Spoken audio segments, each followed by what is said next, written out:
क्योंकि मैं अम्बेडकरवादी हूँ, मैं बाबा साहब को मानती हूँ। अगर हम लोग उनके पास नहीं जाएंगे तो उनका हमारे ना जाने के कारण ही तो उनका रोजगार बंद हो जाएगा, और हम लोगों ने उनका रोजगार चलाया हुआ है। चाहते हैं कि नई सरकार चुनी जाए और हमारे बच्चों को कामयाब किया जाए। या टिक्का लगाने से सभी हिंदू बन जाएंगे। हम लोग जो हिंदुस्तान में रहते हैं, हम सभी हिंदुस्तानी हैं। युवाओं का रोजगार छीनने की बात हो या दलितों के ऊपर अत्याचार हो, आज हर वर्ग इतना परेशान है कि हर लोग चाहते हैं कि अब सत्ता में परिवर्तन होना चाहिए। 70 सालों में और 10 सालों में यही जनता का फर्क है। जी बहुत बहुत धन्यवाद जी। तो साथियों, अभी आपने सुना रीना वाल्मीकि जी, जो एक कांग्रेस की नेत्री भी है, और उन्होंने खुलकर कहा है कि 70 साल में जो काम हुआ था वो 10 सालों में और 70 साल की आप तुलना कर सकते हैं, कौन सा काम ज़्यादा बेटर है। और आपकी क्या प्रतिक्रिया है? हर मुद्दे पर पूरी अच्छे तरीके से इन्होंने अपनी बात रखी है। और आपकी क्या राय है इस मुद्दे पर, इन बातों पर? क्योंकि बहुत से सवाल हमने रीना जी से पूछे हैं, तो वो सभी आपने सुने। तो आपकी क्या राय है वो कमेंट बॉक्स में ज़रूर बताइए। और B2B चैनल को ज़्यादा से ज़्यादा लाइक, कमेंट, शेयर और चैनल को ज़्यादा से ज़्यादा सब्सक्राइब भी करते जाइए। तो बने रहिए। फिलहाल के लिए इतना ही। अमित राठी, जय भीम, जय भारत। एकदम मुझे बता के जाना कौन सा चैनल है।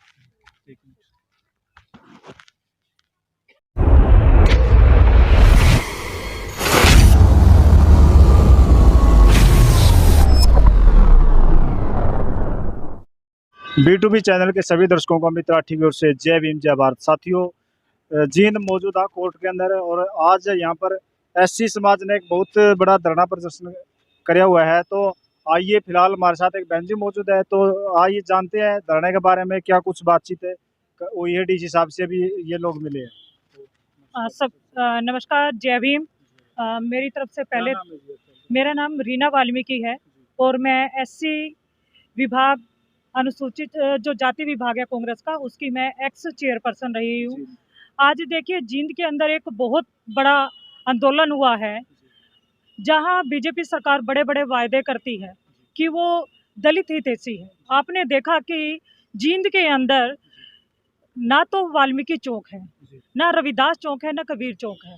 अगर वो इतना ही हितैषी है तो अपना जो दो रूप, वो कहते हैं ना, ये सांप रूपी सरकार है जो दलितों को डस रही है। और आपने देखा कि आए दिन दलितों के ऊपर कितने अत्याचार हो रहे हैं, चाहे वो किसी को घोड़ी से उतरवाना हो, कभी दलित को मार देना, तो बहुत सारे अत्याचार हो रहे हैं। आज सभी जो दलित समुदाय है, वो केवल एक जाति नहीं थी, पूरा दलित समाज आज एक मंच पर इकट्ठा हुआ था, और उन्होंने अपने अधिकारों की आवाज़ उठाई और DC साहब को यहाँ ज्ञापन सौंपा है।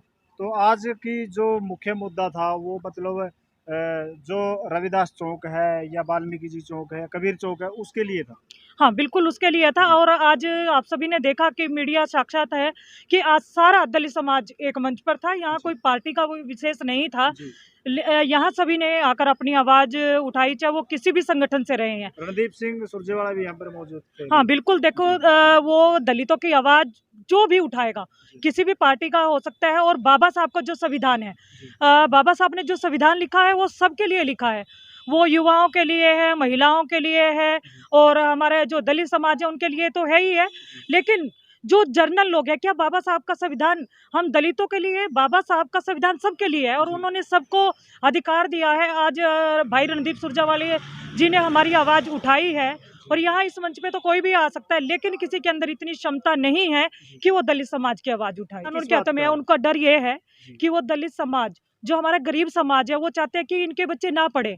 अब शिक्षा की बात करते हैं, शिक्षा की बात आपने देखा कि गांव में आज भी कितने स्कूलों को बंद किया जा रहा है। अब जो बच्चे गांव से है वो दूसरे गांव में नहीं जा सकते, क्योंकि इतनी फैसिलिटी नहीं है, और गरीब परिवार के बच्चे वो सरकारी स्कूल में जाते हैं। एक चिराग योजना अभी पिछले दिनों लागू करी गई थी, जिसमें बताया गया था कि सरकारी स्कूल में पढ़ने वाले जो बच्चे हैं उनको 500 रुपये पे करने पड़ेंगे, और जो प्राइवेट स्कूलों में पढ़ेंगे सरकार उनको 1100 रुपये देगी। तो क्या लगता है आपको, ये सही है या गलत है? ये बिल्कुल गलत है कि एक तरफ जो लोग सरकारी स्कूल में अपने बच्चों को पढ़ा रहे हैं उनको पैसा देना पड़ेगा, और जो लोग पूंजीपति हैं वो प्राइवेट में पढ़ाएंगे, उनको और पैसा मिल रहा है। तो इससे कहीं ना अच्छी बात है ना, प्राइवेट, अरे माँ बाप का सपना होगा कि उसका बच्चा प्राइवेट स्कूल में। देखिए, मान लो मैं साधन संपन्न हूँ, मैं अपने बच्चों को प्राइवेट स्कूल में पढ़ा सकती हूँ, लेकिन हमारा समाज आज भी दबला कुचला समाज है, आज भी साधन संपन्न नहीं है।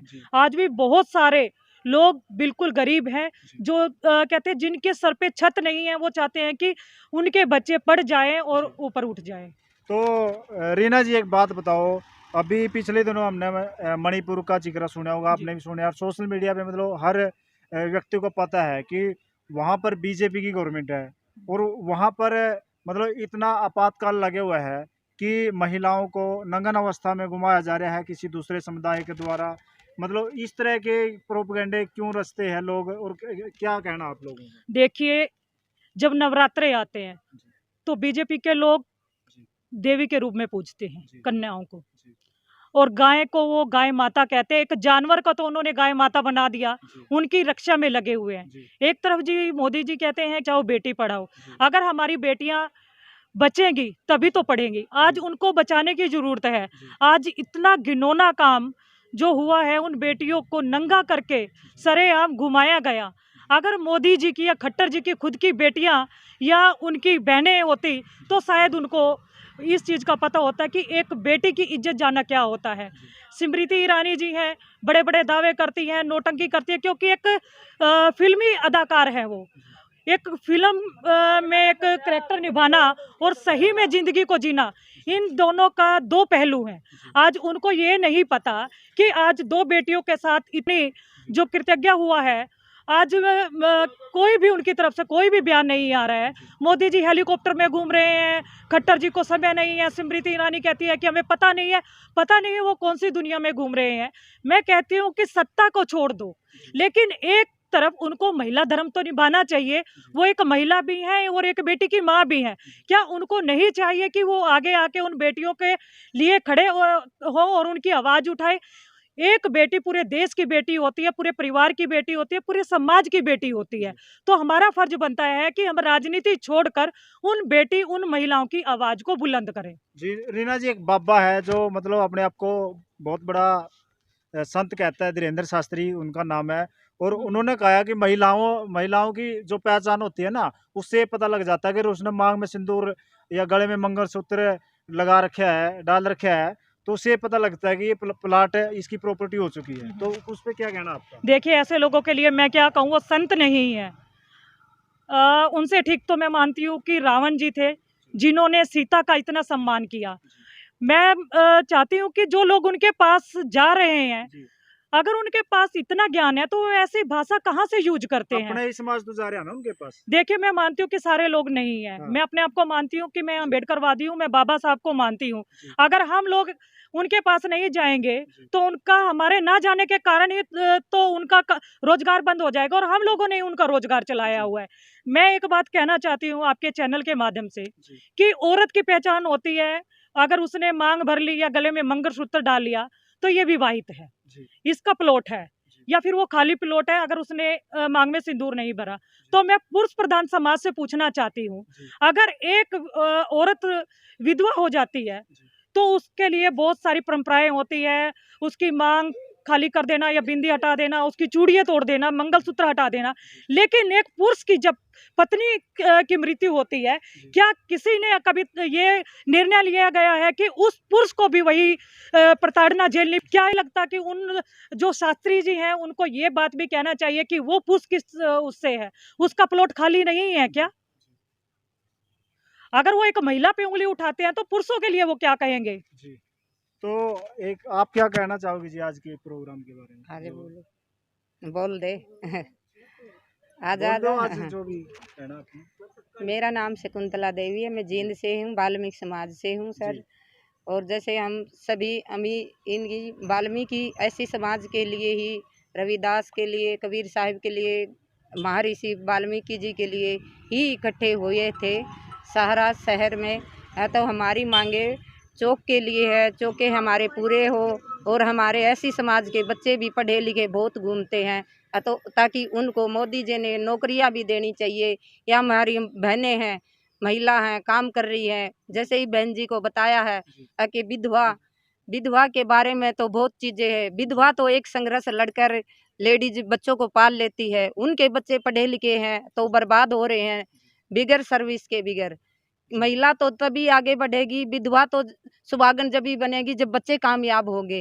वो उस पिछले दिक को भूल जाते हैं, तो उस मामले में ही हमारे को बहन जी ने भी ज़्यादा कुछ बताया है। और हम भी यही चाहते हैं कि हमारे बच्चे आगे बढ़ें और हम कामयाब हों, बाबा साहब की वजह से, वाल्मीकि ऋषि से, ये रविदास जी से। बाबा साहब को आपने पढ़ा है जी?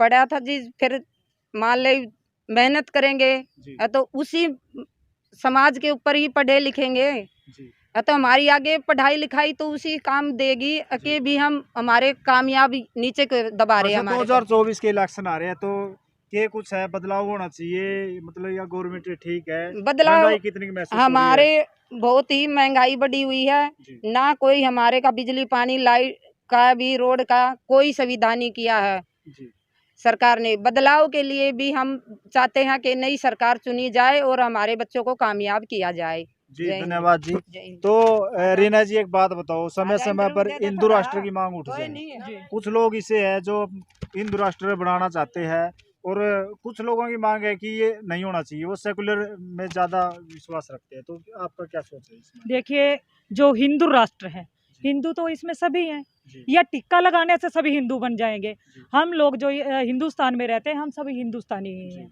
उनके हिंदू राष्ट्र साबित करने से हम लोग हिंदू राष्ट्र नहीं होगा।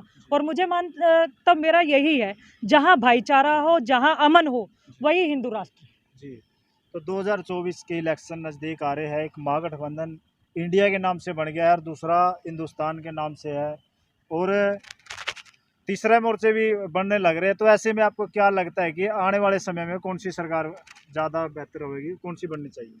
देखिए, अगर मैं बात करूं, क्योंकि मैं कांग्रेस से हूं, आपने देखा कि 70 साल लोग खुद अपने मुंह से कहते हैं और मोदी जी भी कहते हैं कि 70 साल राज किया है। अगर कांग्रेस ने 70 साल काम किया है, हमने अकेले ने नहीं चुना, पूरे देश के लोगों ने कांग्रेस को चुना है।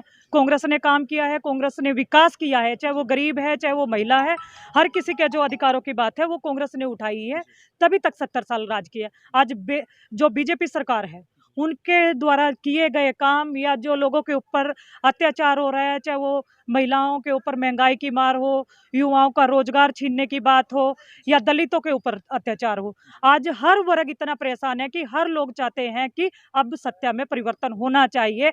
70 सालों में और 10 सालों में यही जनता का फर्क है। जी बहुत बहुत धन्यवाद जी। तो साथियों, अभी आपने सुना रीना वाल्मीकि जी, जो एक कांग्रेस की नेत्री भी है और उन्होंने खुलकर कहा है कि 70 साल में जो काम हुआ था वो 10 सालों में और 70 साल की आप तुलना कर सकते हैं, कौन सा काम ज़्यादा बेटर है। और आपकी क्या प्रतिक्रिया है? हर मुद्दे पर पूरी अच्छे तरीके से इन्होंने अपनी बात रखी है। और आपकी क्या राय है इस मुद्दे पर, इन बातों पर? क्योंकि बहुत से सवाल हमने रीना जी से पूछे हैं तो वो सभी आपने सुने। तो आपकी क्या राय है वो कमेंट बॉक्स में ज़रूर बताइए। और B2B चैनल को ज़्यादा से ज़्यादा लाइक, कमेंट, शेयर और चैनल को ज़्यादा से ज़्यादा सब्सक्राइब भी करते जाइए। तो बने रहिए। फिलहाल के लिए इतना ही। अमित राठी, जय भीम, जय भारत।